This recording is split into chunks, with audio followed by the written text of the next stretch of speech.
테슬라 실적 보고 저는 깜짝 놀랐습니다.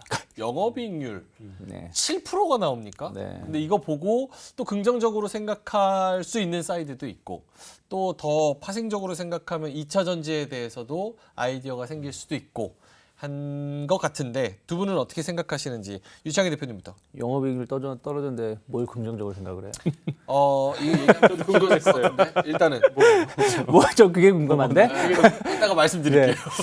그 테슬라가 그동안 그러니까 테슬라뿐이 아니죠. 예. 미국 기업들이 다른 나라의 기업들보다 상당히 높은 고평가를 받을 수 있었던 것 중에 하나는 높은 영업이익률입니다. 테슬라가 그동안 상당히 높은 영업이익률을 보여줬었죠. 거기다가 판매량도 계속 늘어나고 있었고 그러면은 야 이렇게 성장을 하는데 이 주식은 뭐 비싸지 않다라는 인식이 있었는데 지금은 이익률이 뚝뚝 떨어지는 거 아니겠습니까? 지난 2분기 때 차량 판매 부분이 영업이익률 10%를 이탈했었습니다. 제 기억이 맞으면. 근데 이번에는 7.9%인가 영업이익률이 또 나온 거기 때문에 이러면 테슬라에 대한 매력이 하나도 없어지게 되지 않을까 생각을 좀 하고 있어요. 왜냐하면 현대기아가 지금 작년하고 올해 영업이익률이 거의 10% 그렇죠. 이상 되고 있거든요. 그러면은 뭐 오히려 현대기아가 더 매력적일 수도 있다라고 보고 있고, 물론 차량 가격을 인하했기 때문에 차량 판매가 많아지게 되고, 그리고 이제 자율주행 이런 구독 서비스, 테슬라는 하드웨어 제조업체이긴 하지만 소프트웨어 업체라고도 평가를 해주면서 최근엔 도조 컴퓨터, 슈퍼컴퓨터에 대한 어떤 평가가 뭐 어마어마할 것이다라고 얘기가 나왔는데 저는 그거는 뭐 그 이후에 좀 봐야 된다. 그렇다고 해서 무조건 구독을 엄청나게 비싸게 받을 수 있을까? 그것도 아니라 생각 좀 하고 있거든요. 그래서 이번에 저는 판매 대수 떨어지거나 뭐 이런 부분들을 떠나서 영업이익이 좀 많이 떨어졌다는 부분들에 대해서 조금은 시장 참여자들이 냉정하게 좀 바라볼 수밖에 없는 내용이 아니었나 판단하고 있습니다. 알겠습니다. 황효연 팀장님은요?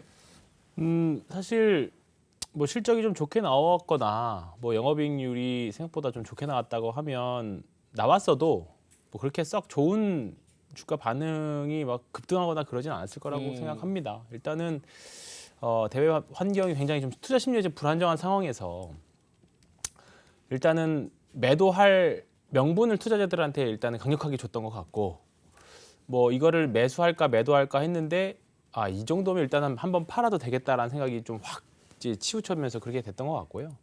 지금 글로벌 증시가 모두 다 마찬가지입니다. 매수 호재에는 어떻게든 좀 비싸게 팔아보려고 끌고 가기보다는 매도가 나오면 그냥 고민 없이 때려버리는 그런 시장이 되고 있기 때문에 말씀하셨던 대로 그나마 이제 테슬라가 계속 높은 영업이익률로 압도적인 영업이익률로 자동차 대비해서 사실 뭐 내연기관 대비 엄청난 압도적인 영업이익률을 계속 끌고 왔었는데 이제 그런 부분들이 내려가면 그러면 테슬라가 다른 차 내연기관 대비해가지고 지금 다 전기차도 이제 새롭게 살 사람들 이제 전기차를 수요가 있는 사람들 다 샀다라는 분석까지 나오는 마당에 영업이익률까지 떨어진다라고 하면 좀 냉정해지는 것 같아요. 고금리 상황에서 냉정해지는 거죠.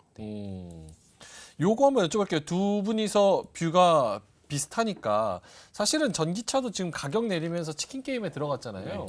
근데 이제 다른 내연기관차, 일반 그런 자동차를 파는 기업들이 전기차로 지금 수익이 안 나잖아요. 그쵸. 테슬라가 이렇게 가격을 영업이익률을 7%까지 내릴 정도로 가격을 후려치면서 이렇게 자동차를 껍데기를 뿌려버리면 결국은 얘네들은 요 자동차 돌아다니는 걸로 주행 데이터를 얻고 그걸로 FSD를 완벽하게 만들어서 다른 기업이랑 완전 차별화를 취하겠다라는 전략인 건데 네. 오히려 이렇게 7% 영업이익률이 테슬라가 진짜 작정했구나 이런 부분에서는 좀 긍정적으로 생각할 수도 있을 것 같은데 결국은 테슬라가 이기겠구나.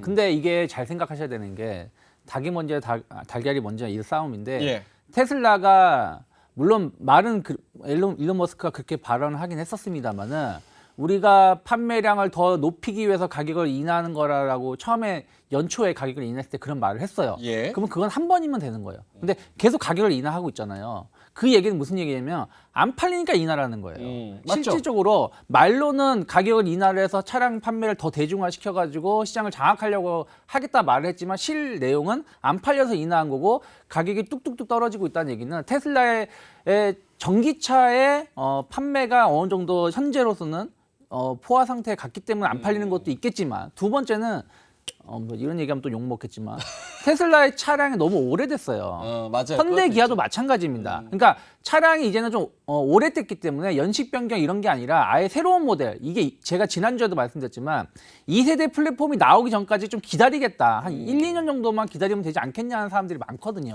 그래서 안 팔리는 부분들도 전 있다 생각을 좀 하고 있어요. 그러면 이것이 과연 지금 가격 인하를 더 한다고 해서 또 인하를 하는 것도 한계가 있는 거 아니겠습니까? 그럼 인하를 한다고 해서 시장 점유율이 우리가 예상한 것처럼 더 넓어질까? 전 그건 아니라 생각하고 있어요. 그리고 이번에 사이버 트럭 얘기가 약간 여기서도 뭐 전 뉴스를 자세히 보진 않았지만 뭐 부정적 얘기가 나왔다고 하는데 이것도 우리가 고민을 해야 되는 게 현재 우리나라 그 테슬라가 올해 기준으로 한 150만 대에서 160만 대 정도 판매가 인도가 될 겁니다. 총 예상을 한다라면. 근데 사이버 트럭이 지금 약 200만 대 정도 예약이 돼 있다고 해요. 예. 지금 생산 라인은 모두 사이버 트럭으로 전량 생산을 해도 한 1년 이상 걸린다라는 건데. 더 걸리죠. 그렇죠. 근데 이거 뭐 사이버 트럭 만들 수 있는 게 뭐 한 20%, 30%도 안 될 거란 말이죠. 그러면은 이 200만 대가 인도되려면 한 5, 6년 걸려요. 그럼 과연 그것이 정말로 이게 오롯이 우리가 이것만 보고 긍정적 평가를 할 수 있었겠느냐. 거기에 대한 약간의 과도한 기대감도 일부 있었다. 라고 좀 평가를 하고 있고 그거 관련해서도 약간 뉴스가 나오다 보니까 조금 투자자들의 실망감이 조금 더 있었지 않았나 판단하고 있습니다. 조금 더 나가서 배터리까지 이야기를 하면 사실 테슬라가 전기차 완전 대장이니까 네. 테슬라의 판매량까지 이렇게 주춤하면 다른 전기차들은 어떨까? 전기차 전반적으로 우리가 많이 팔릴 거라고 예상하는 거에서 조금 디스카운트를 해야 되는 건가? 라는 현실적인 문제에 좀 직면하게 되는데 황혜연 팀장님은 그런 부분에서 우리나라 셀 그리고 뭐 2차 전지 소재 업체, 장비 업체까지 생각해 봤을 때는 어떠세요?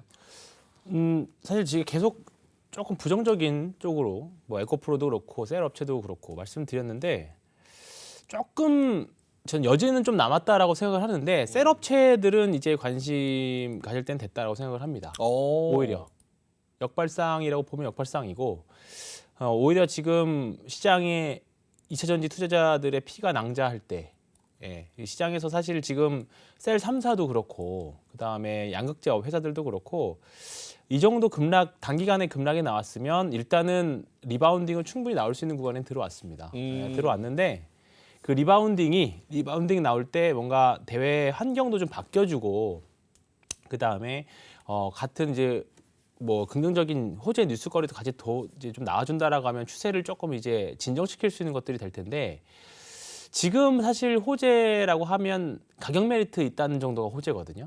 나머지 것들은 거의 이제 평균 정도고 뭐 중장기 이상의 성장성은 사실 이 스토리 자체도 굉장히 좀 이제 올드한 아이디어가 벌써 버렸잖아요.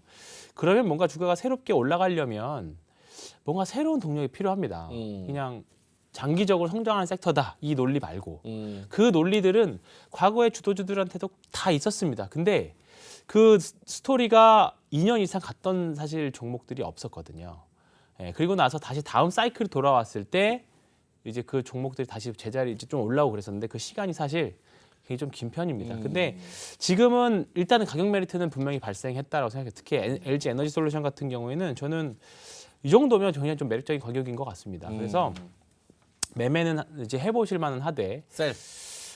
셀 쪽으로. 네. 알겠습니다. 셀 쪽으로. 셀 쪽. 매도가 아니라 셀 업체들은 괜찮은데. 그러니까 배터리 셀 업체들을 네. 바이 쪽으로. 그렇죠. 근데 양극재들은 예. 조금은 더 시간은 필요하다 생각해요. 그래요. 네. 올라오기까지. 네. 오늘 뭐 떨어지는 거 좀 흐름 보면은 그래도 뭐 에코프로 이런 애들은 바닥을 조금 다지는 것 같기도 하고. 알겠습니다. 김문자님께서 요거 유창희 대표님이 질문. 테슬라 내릴 때마다 적립식으로 매수해도 괜찮을까요? 저는 어떤 주식을 살 때 내릴 때마다 적립식으로 매수하는 거는 별로 썩 좋은 방법은 아니라 생각 좀 하고 있어요. 그래요? 왜냐면은 바닥이 어딘지 알고 있어요. 그러니까 바닥이 확인되고 나서 그 다음부터 조금씩 매수한다는 모르겠지만, 그리고 테슬라가 지금 빠진 것도 별로 없어요. 그러니까 제가 테슬라 차트를 좀 보여드린다라면은 예. 실질적으로 그 테슬라의 그 주가 흐름을 보면 지금 230달러, 물론 이제 오늘 시간 외에서 하락하고 있는 거지만 크게 본다라면 최근에 미국 증시 하락한 것보다는 그래도 버텨주고 있는 거거든요. 그쵸. 미국 증시는 조금 더 상대적으로 밑에 있는 거니까. 그래서 뭐 테슬라가 만약에 진짜 최악의 경우로 간다라면 지난 연초 가격이 100달러 아니겠습니까? 그래서 뭐 한 200달러 밑에 한 150달러 정도 선에서 지금보다 한 15%에서 한 20% 밑에서 내가 좀 모아가겠다라면은 모르겠지만, 현재 가격에서 조정 시 뭐 한 달에 한 번씩 이렇게 모아간다고 한다라면 조금은 가격적인 메리트. 왜냐하면 4분기 실적도 분명히 좋지 못할 가능성이 높거든요.